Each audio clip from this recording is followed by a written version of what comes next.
2002 ఓటర్ల జాబితాలో తల్లిదండ్రుల పేర్లు అప్పట్లో తప్పుగా ముద్రించడం జరిగింది.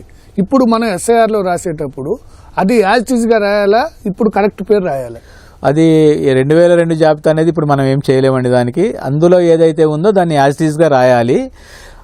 సిస్టమ్ కూడా మీరు కింద ఇచ్చేటువంటి ఏదైతుందో నియోజకవర్గం యొక్క సంఖ్య, తర్వాత పార్ట్ నెంబరు, సీరియల్ నెంబర్ని బట్టి ఆటోమేటిక్గా సిస్టమ్ 2002లో ఏదైతే ఉందో దాని డేటాని ఆటోమేటిక్గా తీసుకుంటుందండి.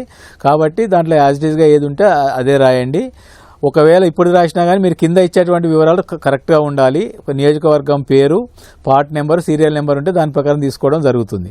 2002 వివరాలకు ఇప్పటి వివరాలకు ఏమైనా తేడా ఉంటే ఆ తదుపరి మీకు ఏమైనా నోటీస్ ఇస్తే తగినటువంటి డాక్యుమెంట్స్ ఇవ్వాల్సి ఉంటుంది. అంటే ఇప్పుడు ఇచ్చే వివరాల్లో తండ్రి పేరు పాతది రాయాలా, కొత్తది రాయాలా? ఇప్పటి వివరాల్లో మాత్రం ఇప్పుడు ప్రస్తుతం ఏది ఉంటే అవే వివరాలు.